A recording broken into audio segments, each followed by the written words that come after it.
Buenos días, soy la doctora Dania Nimbe Lima Sánchez y yo les voy a presentar el trabajo Efecto en el rendimiento académico durante la contingencia por COVID en la asignatura de Informática Biomédica.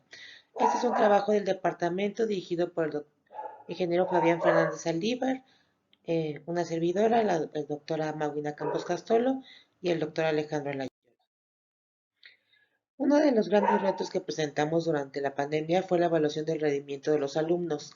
Este es uno de los factores más importantes durante la contingencia. Se hicieron diferentes modificaciones a la impartición del currículum, no solo de la enseñanza, sino también de la evaluación.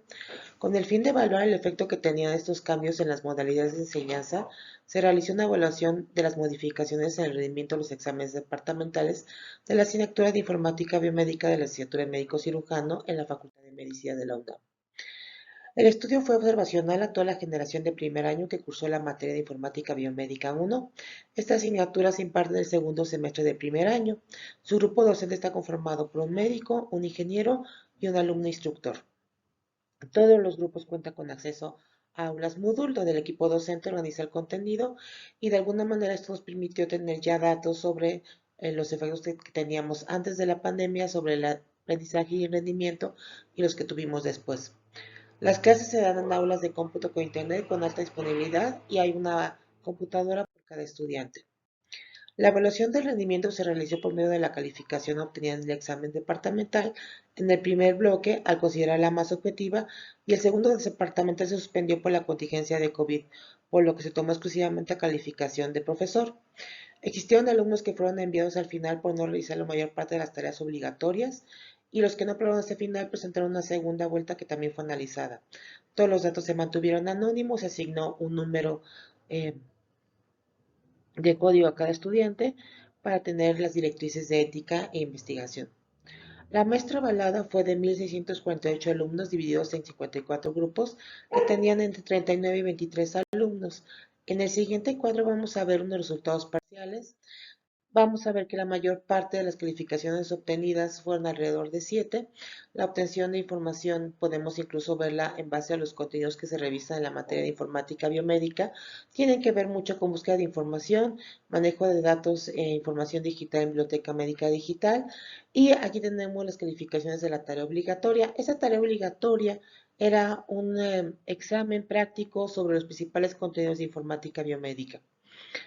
Podemos ver también las calificaciones que se obtuvieron en el segundo final y en el primer final, así como los diferentes temas y calificaciones ponderadas. Dentro de esto, vamos a ver que las tareas tuvieron una correlación leve moderada con la calificación del primer departamental y la calificación del primer final con el segundo final también tuvo una correlación mucho más alta, .555. Aquí les mostramos solo las correlaciones significativas y pueden ver que la mayor parte de las tareas estuvo correlacionadas entre sí. Con estos datos hicimos un análisis de regresión lineal donde obtuvimos como variable dependiente la calificación obtenida por los estudiantes y evaluamos el modelo con el primer departamental. Podemos ver que la mayor parte del modelo, supongo que hay otras variables de interés que no fueron evaluadas y que los valores estandarizados finalmente fueron pequeños para explicar la variancia del modelo.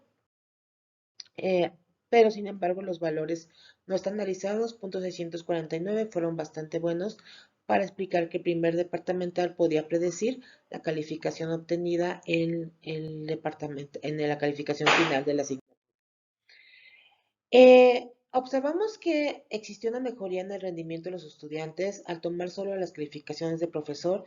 Sin embargo, estos resultados debemos tomarlos con distancia porque no sabemos si son secundarios a que el profesor tenía eh, de alguna manera una visión un poco más objetiva de los estudiantes y los exámenes departamentales regularmente son más objetivos y estandarizados, lo que permite una visión mucho más realista de los estudiantes. Sin embargo, esto no afectó negativamente a los estudiantes y nos da la posibilidad de plantear escenarios donde de alguna manera podamos acercarnos cada vez más a una evaluación más objetiva, incluso en ambientes a distancia, y podamos mantener esta situación híbrida de alguna manera para potenciar la accesibilidad y el manejo de información con grandes grupos. Muchas gracias, eso sería todo por nuestra parte.